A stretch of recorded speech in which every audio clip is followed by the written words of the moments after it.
All right, shall we go ahead? Great. All right, so today we're doing something a little different. Our others have been kind of geared toward the job search directly. And today we're going to do a little bit more related to career exploration and figuring out how you figure out what you might want to do in your work. So, a little overview. We'll do introductions. And we're going to introduce you to the Myers-Briggs Type Indicator. We're going to talk about the 4 type preferences. We're going to do some fun, I think they're fun, interactive exercises to see what type is all about, and then we'll talk about next steps.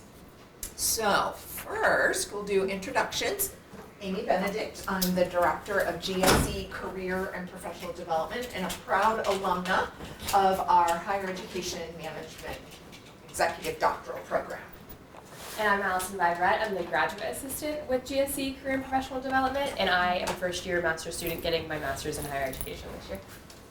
So hi everyone, I'm the Career Peer Advisor this semester, and I'm now a second-year master's student at the ISHD program, a Human Development Program, and I'm so happy to meet you all. And I hope you have a great time today. So Christy is also one of our career peer advisors. So we've started a new program to give you more access to services, and hopefully starting next week, although I have to find spaces for you all, there's going to be 14 hours of resume critique drop-in time available in addition to appointments. So stay tuned for that now. Okay, so how many of you have heard of the Myers-Briggs Type Indicator? 1, 2, 3. Okay, great. So have you ever noticed that it's easier to get to know some people than others? That you have friends who are never late? In fact, I have a friend who says if you're not 5 minutes early, you're late. But then you have people in your life that are always late. I have a cousin, and for family gatherings, we always knew he and his family would be late, and so we should just go ahead and start whatever we were doing. And then there's other people, for example, that just have to have the last word in an argument, and other people that get kind of quiet and withdrawn from an argument.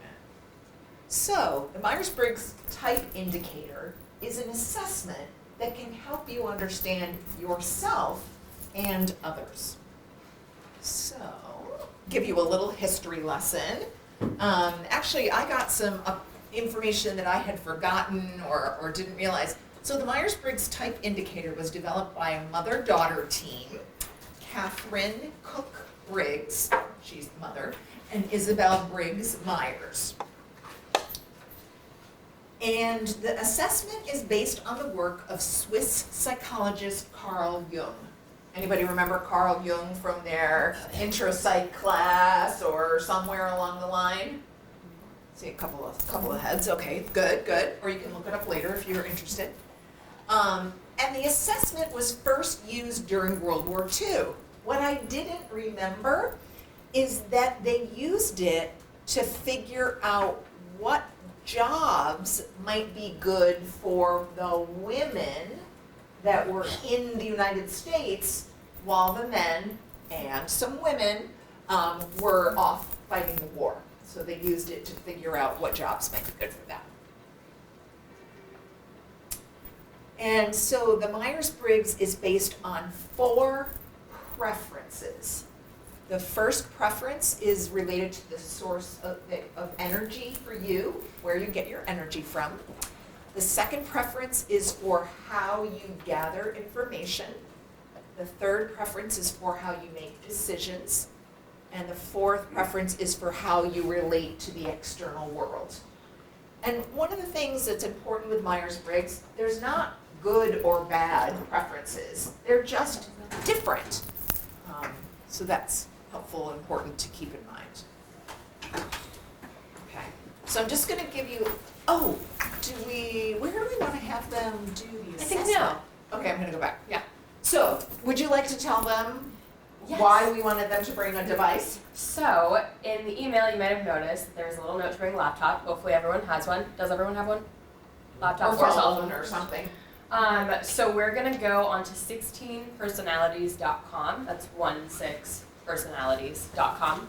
And take the Myers-Briggs test. So we can all find out what our Myers-Briggs personality types are. And then we're gonna talk about what that means and do a couple of exercises to understand the results. But it's fun. After you take the test, 16 Personalities kind of gives you a full assessment that you can go back and read after today's session as well. And it's free. And it's free. And then once you have your account, you'll also be able to dive into even more detail if you'd Yeah. like.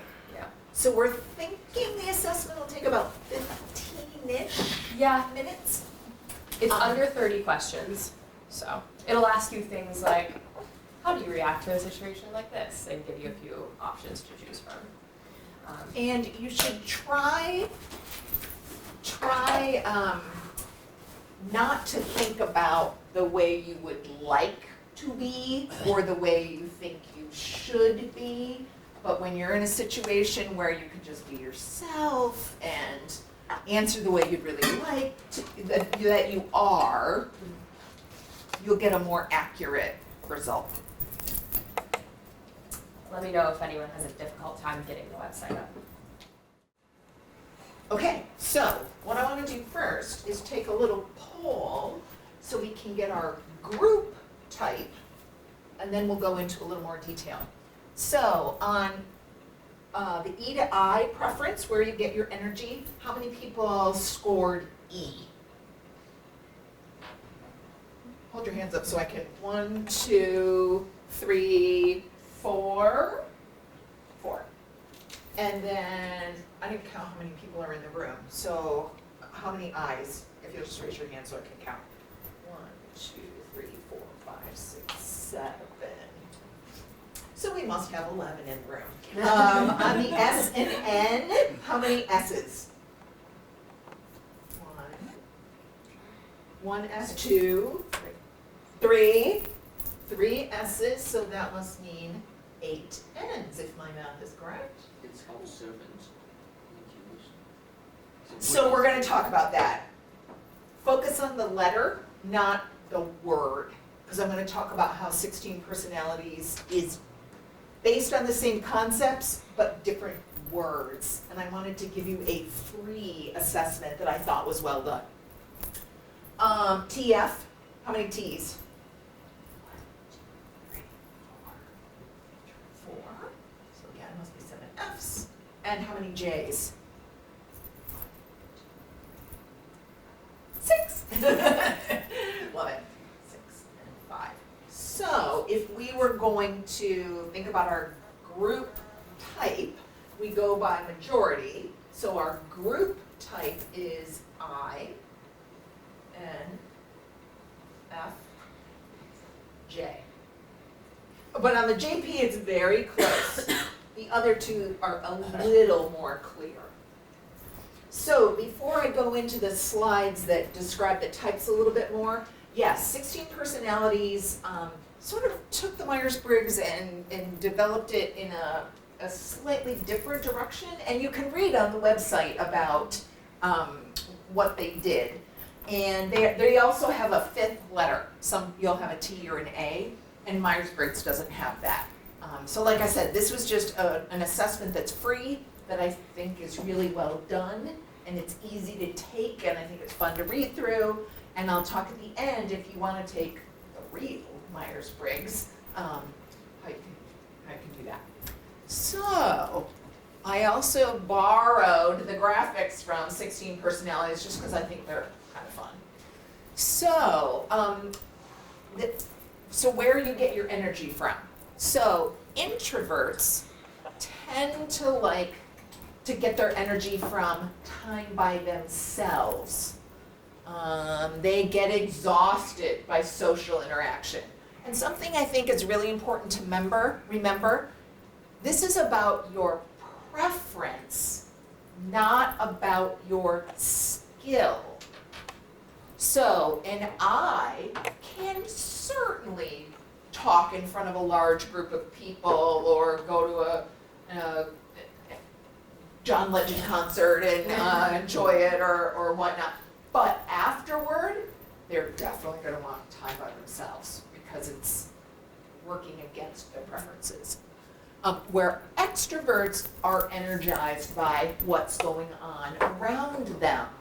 And they like being with lots of different people. And they don't like time by themselves, typically. You can even notice type in classes. Extroverts are much more likely to talk in class than introverts. Introverts typically take time to think things through before they feel comfortable talking. I see some smiles and some nods, so I'm thinking that either that fits you or you know people that fits or whatever. And then they use different words. So in Myers-Briggs, they use the word sensing. And they're very practical, pragmatic. They focus on the here and now, what's going on right now. Where introverts usually look at the big picture. We were talking about, you might have a more philosophical conversation with an N, where you're going to have a more practical conversation with an S. Again, not right or wrong, just different. The next preference is for how you make decisions. So thinkers use objectivity, rational thinking, logic. They don't really focus on feelings as much. Where feelers are sensitive and empathetic, and they want people to be getting along. They value harmony. And again, it's not right or wrong, it's just different. This is the only preference, at least in the US, I don't know about based in other cultures, where there is a male-female difference. Can you guess which preference might have more females? Feeling, yes. So about 75% of women have the preference for deciding the feeling lens, if you will. So obviously that means more men have the thinking preference for making decisions. And it's interesting when you meet a male whose preference is F, and then when you meet a woman whose preference is T. I actually worked with a woman who was a T. And the characteristics that you might typically think of belonging to a male or a female, you see them in this person, and it's a good way to think about diversity and gender stereotyping and all those kinds of things. And then the final preference is kind of like how you organize life, how you navigate your world. So judgers, planned, decisive, organized, structured, planful. So as the three of us as J's, for example, I put ours up here, we probably know pretty much what we're doing all day until bedtime. And we probably even know roughly what time we're going to bed. Yes? What time? 10:30. 9 o'clock. I wish. It's, so P's, in Myers-Briggs, it's perceiving. They're more go with the flow, they like to improvise, whatever happens, happens. If at 10:30 somebody calls and says, hey, I'm starving, do you want to go to wherever for a slice of pizza or whatever? They'll, yeah, sure, why not? Or, hey, you want to drive up to the Finger Lakes this afternoon? It's a beautiful day and I checked and the leaves are gorgeous. Yeah, why not? Let's go. My friend asked me to go see the orchestra on Friday at 2 p.m. and said, no, I'm studying from 1 to 3. Perfect example. Yeah, be flexible. So again, it's not right or wrong, it's just different. And depending on the setting you're in, it can be helpful to hear from people with different perspectives. So that colleague I have, who is a T, she, in a group discussion, actually she was the only T with 3 or 4 other Fs, she would often bring logical points into the conversation that would help us, who wanted everybody to get along, to think about alternative perspectives on things. So that could be helpful. The other thing is, as I reiterate the difference between preferences and behaviors, I had a peer advisor back in the day whose preference for navigating his world was P. P. But based on the way the job worked, he had to be at work at a certain time because he had appointments at a certain time. And he would set like double alarms and whatnot, and I wasn't the director at the time, and the director had a talk with him about, look, Rookie, if you want to continue to have this job, you got to step it up in this, he didn't use these words, but this behavior, you got to be here on time, or you're not going to have the job anymore. So he stepped it up, and he was at work on time, even though his preference would have been to come in whenever, woke up and felt like it. So now what we're going to do is we're going to take a look at type in action. So you've gotten kind of the broad overviews of the preferences. Now we're going to try them out in groups. So for the first group, I'll tell you what you're going to do in a moment. So I want the 4 E's to sit in this row, and maybe, I don't know, 2 on the side or something like that. So which one are you? I should have asked, are you an E or an I? You're an I. What are you guys? E. No. Oh, okay. Never mind. Let's, whoever the 4th E is, why don't you go over there? And then we'll have the I's. If you can maybe sit on both sides of the table. And you might want to swing to the other side, so or you could face each other.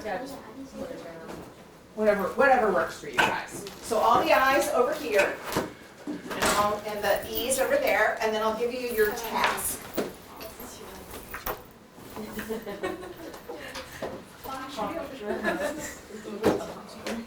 And then Yufang, you want to hang with this group, since you're already on that side, and Allison on this side? So Yufang and Allison are just going to help facilitate.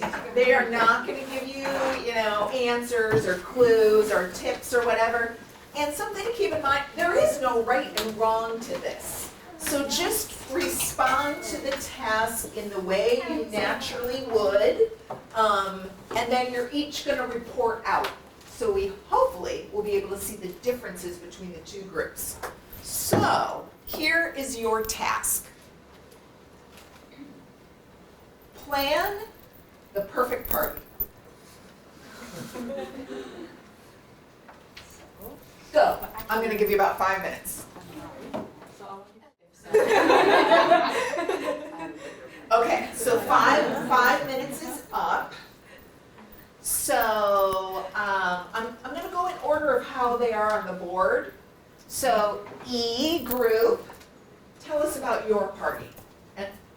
And listen both for content and process. Go ahead. And Okay. tell us about your party. So when we're gonna have the party, We will have the party on Friday, Friday. and Okay. then it will end until midnight. And it'll go till midnight, okay? Yeah. No, I'm kidding. And probably we have warm activities within a group, and then individual activities. Group activities and individual activities. Cool. And Okay. activities can be diversified. For example, watch a movie through a projector, play card games, drinking games. Responsible drinking games. Okay, responsible. Like tea tasting or, cards. sorry, Poker. poker. Poker, Yeah. cards and dice. Okay, cool. What else? By the way, I want to add something. It is everybody bring their own food. It is called Potluck. Potluck. So, Yeah. a word they learned, do you know potluck? So it comes from, like in a group, I bring a pot to the party with some food that I've made, and Allison brings a pot with something else, and you bring a pot, and then it's a surprise what's in there. So it's either good luck, you like it, or bad luck, you don't like it. at one of my family gatherings, actually family where that one family is always late, often there are 2 or 3 pots of macaroni and cheese. So, you know, ideally you want different things, but anyway, okay, go ahead. Anything else? How many people we're gonna invite? We would only probably not so many because we want that everyone will enjoy and participate. Okay, We don't want small groups. you don't want small groups, so, okay. Everyone. By the way, it is a dorm party. It is a what party? Dorm. Dorm Dorm. party. Oh, dorm party, okay. Oh, so in a residence hall, okay. Yeah, so we'll choose someone's home with a big kitchen and a big living room and comfortable sofa. Very important. Okay. Anything else about your party? Yeah. Pretty much it? Food Okay. and games. That's it. Okay, all right, so now let's hear about the I party. Tell us about your party. Made a list. Made a list.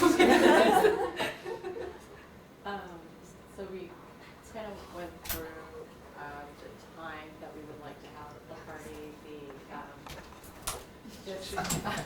Literally, that's what it is. like we said, it should be an intimate gathering with food, drinks. We would think about what we wanted to serve.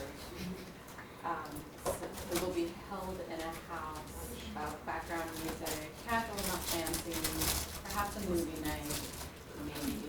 And we'll do it on a night when it's not very busy for our guests. So we're being thoughtful. Excellent. Yeah, so that was basically the planning phase that we had.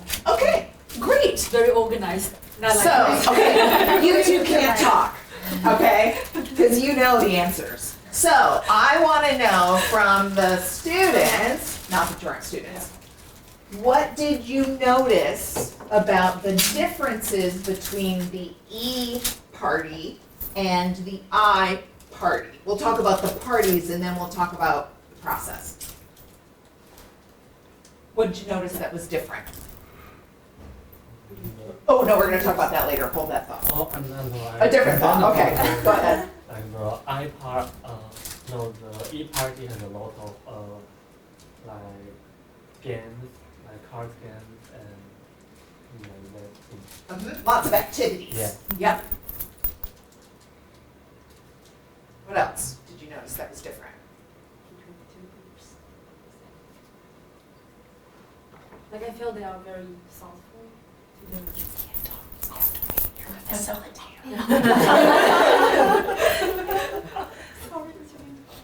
And she's an I too. Yeah. Okay. What else do you notice between the differences? Ease, what did you notice about the I party?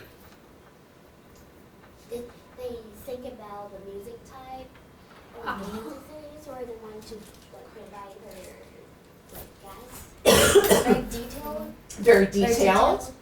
Yeah. What else do you notice? Maybe in the gaming party, people get to know each other through the activities, but in the library, we are all familiar with each other. Ah, yes. Excellent. Right, so this group invited people they already knew. You guys invited lots of people and planned activities so you could get to know each other. Ah. What else? Anything else you noticed? All right, now let's talk about the process. So were there any things you noticed about the way your group planned the party or how the other group was planning their party? Okay. I found that even the group of extroverts are fewer than the group of introverts, but they are like much more louder. Yes, so the extroverted group, even though there's fewer of them, were louder than the I group. The other note I wrote down related to that, they started talking before you guys did. And many times they were all talking at the same time. And with you it was like 1, one at a time. What else did you notice?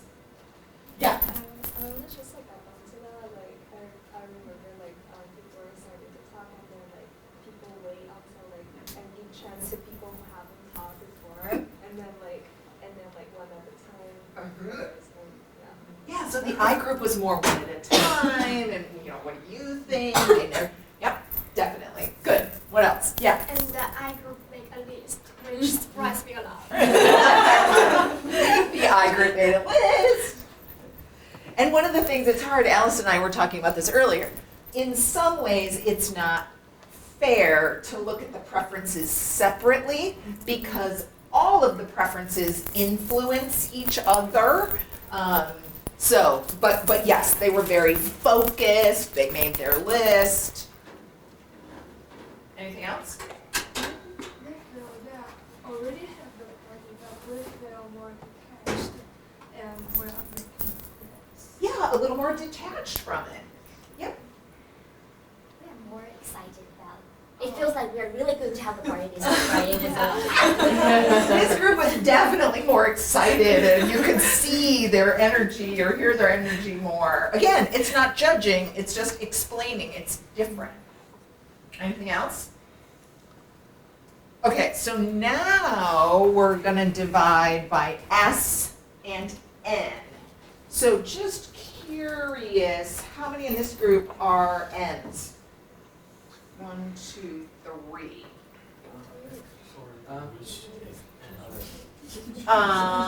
This one, intuitive. Sorry, intuitive, right, in this one it's intuitive and observant.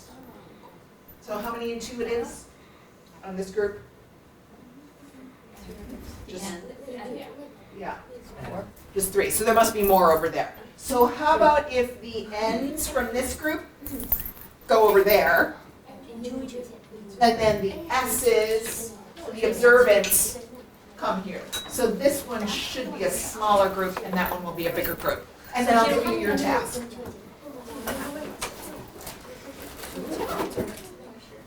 Are you all intuitives? So here is N. All intuitives. Okay, so all intuitives are there. Pull up chairs, whatever you need to do. And all observants are here. So also pay attention to are there people that have the same that kind of travel with you for each group? So are all okay. Are you ready for your task? Oh, well, wait a minute. Another observant, Jay. Oh.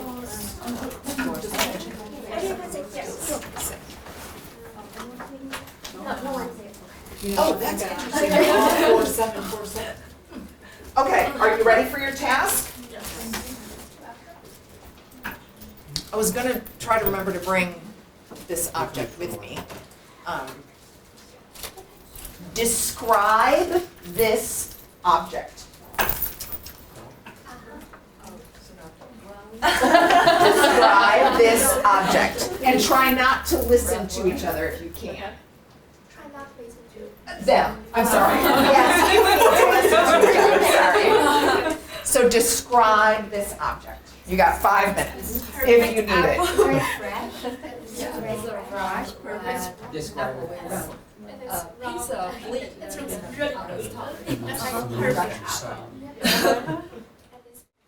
Are you guys done, or do you need a little more time? I think it's Yeah. You guys are done. Okay, great. So, I'm going to go with the observant, the S group first. So, S group, will you describe this object for us? I think it's an apple. You think it's an apple. And the color of You guys, you have to listen. Listen to what they're saying. It's a photo of my it's a photo of an apple, and it's red. Its color distributes evenly on the surface, and it looks crispy, and it has a leaf on the top. It also has shadow on the bottom. it's too unrealistic to be too perfect, and it seems unrealistic. It's round in the shape, and it looks fresh, like it has just been digged out from the tree, and it has a short stem on the top too. And it's not real because it's just too perfect. Okay. Is that everything? Yeah. Okay, great. Now, intuitives, describe this object for us.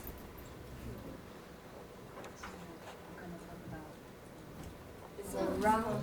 Everything that you said about what this object is. I remember that it's very smooth, It's very smooth, shiny, shiny, and remember someone said it smells good. it smells good, Maybe tastes good too. maybe tastes good I too. don't think it's too good to be true. Too good to be true. What else? I heard some other things that you said that you should share. It's a round and apple with a leaf on its top, and the leaf just look like very artificial. The leaf looks very artificial. Okay. I mentioned that it looks like a supermarket apple. It just looks like something that got picked and then got stored away. It has a like a shine, so you can tell that it's been processed and not coming from an orchard. So yeah, it looks like that perfect image of what an apple should. What else?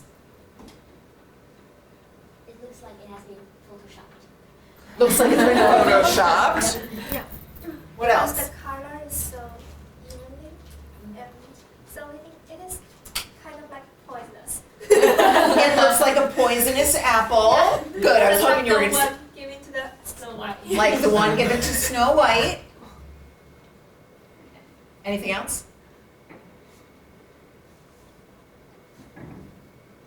Glad that this works. Okay, so what do you notice are the what do you notice about the differences between the observant description of the apple and the intuitive description of the apple? Yeah. They observe it very carefully. For example, they even notice the shadow we didn't talk about it. Very specific. Yes, short. Yep. Yeah, because I just think the shadow is, it must have a shadow, so I just ignore it. Yeah, sure. What else? Yeah. I kind of feel their expression is more of his imagination, like the Snow White thing. Nobody like ever imagined that in our group. Yes, more imaginative. Where this group is very factual. I think they're being very objective and we're being subjective to those things. Objective and subjective, yep. What else? First, make a definition of this object and then we start our description. So we have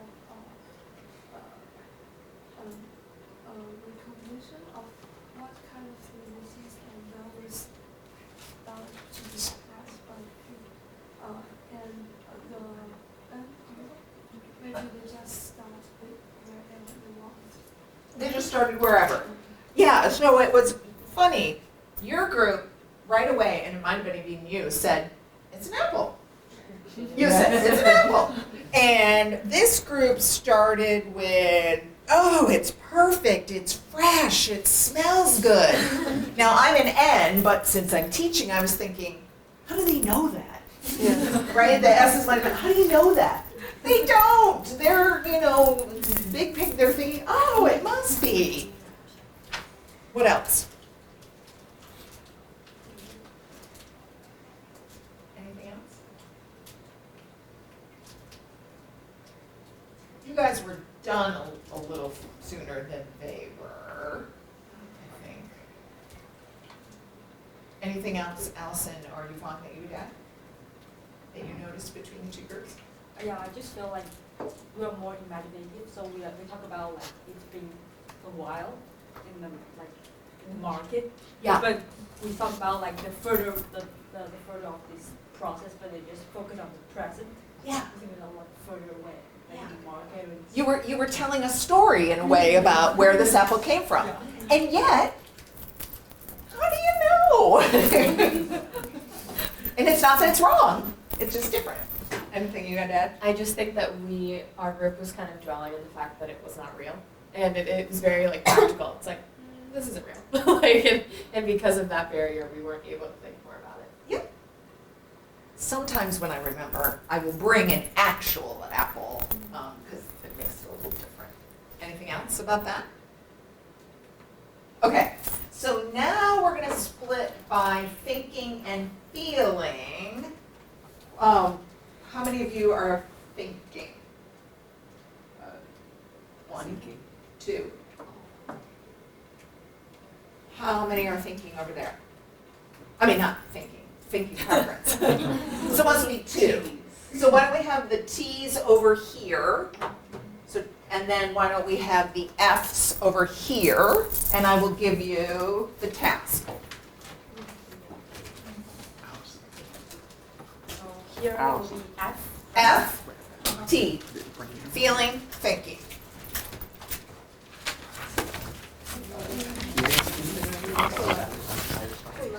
Put it right there next to where you are. Thank you. There's apparently 2 other T's. Is there? And I could have counted wrong. Thinking, feeling. No, we're all F. Wow. So many F. Yeah, so all F. Okay, so I counted wrong. So there's only 2 T's, 2 thinkers. It's the third letter. The third one, thinking, feeling. So we're all F here, right? Okay. Okay. Yeah, so I think of So, wow, 2 and 9. Okay. Oh, that's really interesting. wow. That is. Okay, so I'm going to read you your a little story and then tell you your task. You are hiring someone for a job. One candidate had a perfect resume and interview. The other candidate was not as outstanding as the first. However, the second candidate is a single parent and really needs a job. You can only hire one person. Who do you hire and why? Now, one thing you guys might want to do, because you're such a big group, maybe you want to have 2 small group discussions and then come together. I also am concerned I don't want you guys influencing them. But whatever you think. Okay, so, and if you guys can talk a little. So they don't hear. Again, it's not right or wrong, I just want to see your viewpoint. Their viewpoint. Because there's no right or wrong. So who would you hire? Not that good. Perfect. Okay, I'm gonna have you stop, only because there's one more reference, and we're getting close to the end of our time already. So, let's hear from the T group. Who did you decide to hire and why? We have different opinions. You have different opinions. Excellent. Great. So my opinion is definitely we should hire as a perfect candidate. Okay. First of all, it is a company, not a charitable department. Huh? Yes. And I'm not saying I'm a cold person, but there's still other ways to express my sympathy and empathy. Mhm. But apart from being professional. Yeah. Great. If this is a position and we want the best of the best. So Mhm. Great. Excellent. Do you want to explain what you're... Yes. I think if she is a single mother, I will choose her because according to your description, I don't think the woman is unqualified to this position. Maybe she's just not so good to be just fit perfectly into the position. And we should, if she only needs this opportunity and you help her at this moment, maybe she will make more contribution in the future because at that time you give her this opportunity and she feel that out of this reason she will work harder maybe than the perfect. But do you want to say what you said if it was not a single mother? Yeah, if she is not a single mother and I will only consider their abilities. I will choose the perfect.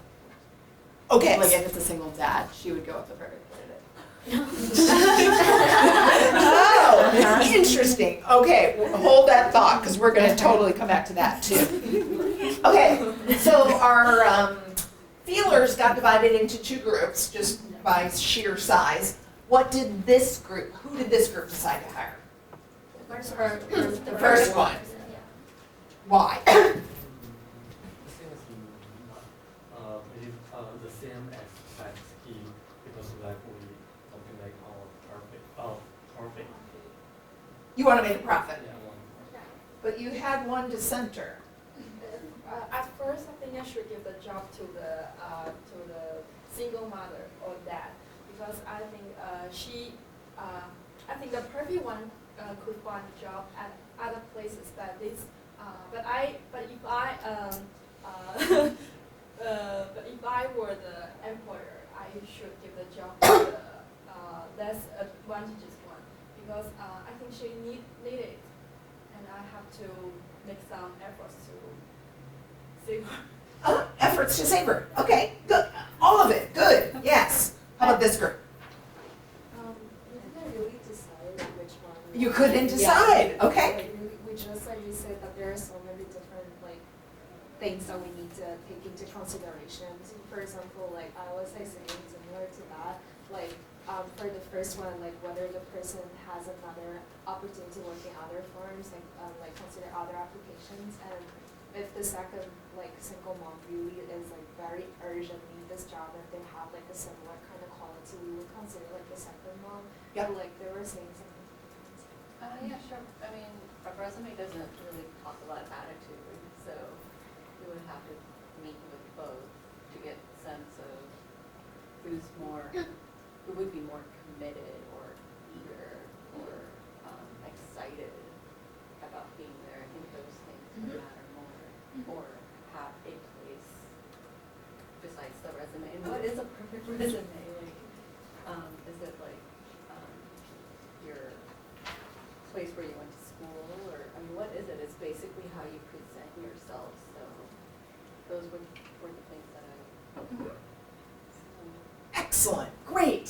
So, what do you notice about the hiring process, so to speak? The differences. I'm gonna add a little something for the moment. This group was a little more T in their decision making, except for you. You were a little more F in your decision making. This group had a hard time, I think, because they were thinking about F-related things and T-related things. And one of the things that's interesting to me about this group, classic T, classic T. And so it was interesting that you were sort of approaching it in a slightly different way. And as a T, you sort of thought you didn't have all the facts to really be able to make the best decision. So anything else that you noticed? Sorry, I sort of jumped in and did it for you. I apologize. I guess because I'm focused on time. Because I'm a J. Okay, so now diversity moment. There's something else you all mostly did in this little task. And I wonder if you noticed what it was. I'm not really giving you very good hints, am I? Because I'm an M. Or I'm just going to tell you in the interest of time. I'm going to read it to you again. You're hiring someone for a job. One candidate had a perfect resume and interview. The other candidate was not as outstanding as the first. However, the second candidate is a single parent and really needs a job. You can only hire one person. Who do you hire and why? I emphasized a word in particular, 2 words in particular. Parent. How did most of you with articles refer to the parent? Most of you said mother. she. Although you said, interestingly, if it was dad, I don't remember which one you said. So isn't it interesting, thinking of diversity, that you assumed the single parent was a mother? I have a very dear female friend whose husband was a single dad for a very long time before she met him. So, in many situations, there's all kinds of diversity issues that you might not be thinking about, that you need to be aware of. I see some. All right, so I'll tell you what, because in the interest of time, we got about 3 minutes left. The final task would have been J and P plan a summer-long trip to Europe. And so you can imagine the J group is all about, well, how long are we going? And how much money are we going to have? And let's plan a schedule. What countries do we want to see? How long do we want to stay? What's the weather going to be like so we know what to pack? The P's are going to be more like, that's a great idea. When do you think we should go? Now? Great. I'm exaggerating a little bit, but so this group is going to be very planful, and this group is going to be a little more spontaneous about it. Some questions. Why do you think, oh, I didn't do this right. Why do you think personality and can be helpful in choosing a career path? You have a thought? Yeah, I'm thinking, I think there shouldn't be different, like, standard personality types corresponding to different jobs. Is that so? So, what's interesting is he's thinking there should be standard types for each path. There are often stereotypical, like you'll see a lot of this type in certain jobs, and lots of the other type in other jobs. But what's interesting is anybody of any type can be drawn to a job for different reasons. So, like in career development, I have a colleague who is an ISFJ. And what she loved about her work, she was in charge of our career library. And she loved researching and finding the best deal and figuring out what else we needed. That drove me crazy. I was so glad that she was happy to do it. I wanted to look at the bigger picture of things. So, okay, what else? How do you think you can consider your preferences when exploring options?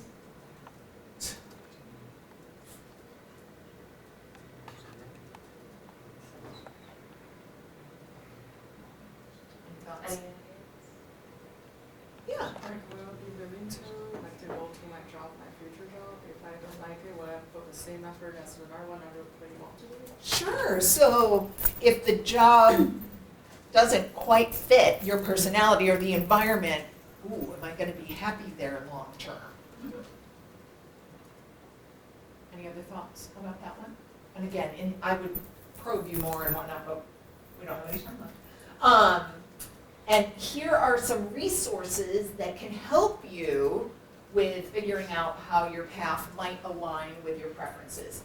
Another thing to think about too, like the peer advisor Rohit, for the job, he acted like a J, but his preference was a P. Similarly, if there's things about a job you really, really love, you might be willing to behave against your type, if you will. So what's next? If you'd like, you do have the ability to take the official Myers-Briggs. So I just have to figure out from Yufang, she's got the program where you can do it, the real one.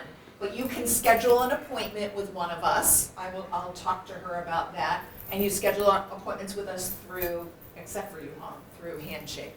And even if you don't want to take the full one and you just want to talk more about your preferences and your career search and all that, we can do that too. Allison and Yufang, do you want to add anything? just going back to a little bit of what we were just touching on, I think something that's super important is seeing if you would get joy out of the things that you're doing on the job. I know I was in a previous career in marketing, and most of my days I spent in front of a computer screen, not talking to anyone, and I'm an E. And so sitting behind a computer screen did not bring me joy all day. So moving towards something where I'm able to interact with people, and that's kind of where I get energy from and all of that. So when you are looking at job descriptions, just ask yourself those questions, and that's really helpful. And the other thing to think about is for Allison, let's say she loved marketing. Maybe that wasn't the right organization for her to be working with. So maybe there was a different organization where people did interact more and it would be a better fit for her. Yep. She happened to decide that, yeah, you know what, marketing isn't right for me. Right. Although interestingly, ENFJs are often found in marketing. That's why I went towards it in the first place. Yeah. And I think networking is a really good tool because you can actually ask people at companies sort of what a typical day is like. You know, tell me about some things that you do. Because again, what Amy was saying, maybe at a different organization, people aren't behind their computer screens. They're in meetings and they're talking and they're brainstorming. So yeah, I encourage everyone to chat with people and get a little bit of real life advice. Which is going to be much more comfortable for the E's in the room than the I's in the room, but we can help you with that. Yes. Anything else before we, something else I was thinking, preferences. So my question is, what is the typical preference of personality to a frontline teacher? To a frontline teacher? Yes. I have that information in my office. What do you think? What do you think a typical teacher would be? E.T.? E and a T? I'm not sure. Or do you mean the character E.T. from the movie? He was a good teacher in a different way. Yeah. So one guess is E and T. Any other guesses about what a stereotypical teacher might be? J? Probably So then what's really interesting to think about too is teaching at an elementary school versus a high school versus a college or university. So I think at like elementary and middle school and high school, they're more S. They're more task oriented and more F. At universities, professors tend to be I. I can't remember about the other one. But think about a professor's work. A lot of a professor's work is very individual. They're doing their research, they're writing their papers, they're preparing for class. They're standing in front of class, and depending on their style, they might not really be interacting with you that much. And again, not judging, just saying. I think one interesting example of an I, and like changing your behavior despite it not necessarily aligning with your preferences. Do any of you know Ann Tiao? She's higher ed, but she's also the Associate Dean of Student Services. So everyone is And a association professor. of her. And a professor. And a lot of her work is behaviorally extroverted because she's giving presentations and she's leading classes, but she's an introvert. So that's a good example of just because you're in a box doesn't mean that you can't push yourself to do other things. And that brings up a good point too. It's not fair to type other people because you can't see what's going on inside of them and you don't know their experience. You could make some guesses over time, but it's not fair to type other people. And this is not the only way to understand yourself. This is just one assessment of one set of criteria. You can believe it, not believe it, find it helpful, think it's dumb, whatever. Is it? Yeah, Yufang. Yeah, I just feel like this test should not limit you when you choose your career or any job. Should not limit you, but it's just like a resource to help you understand yourself. So if you have a better understanding about yourself, when you look into the job description, you're gonna find a better idea whether you will like it or not. It's just like to help you, but it should not limit you. So some work that might be included, a lot of people that's more extrovert, but your test results like introvert and you are really interested, and I would encourage you to try it out, because through the process you'll get more about yourself and the job.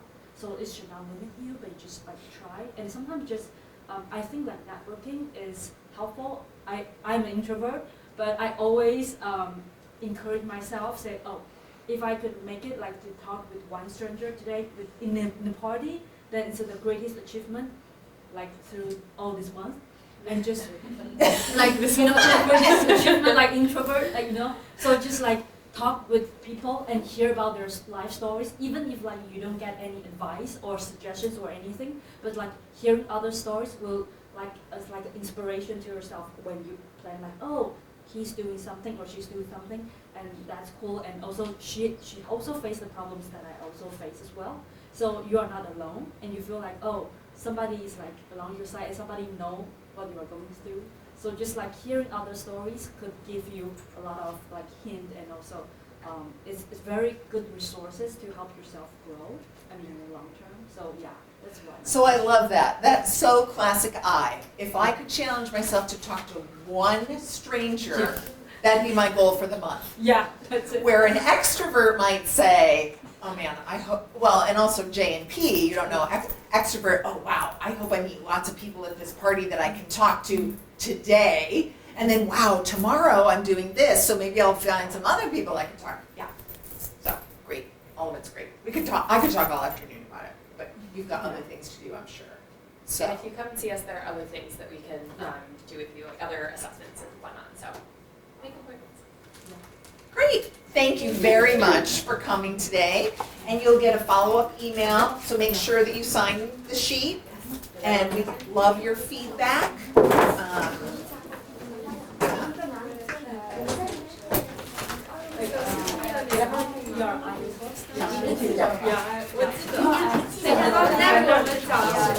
are very similar. Yeah.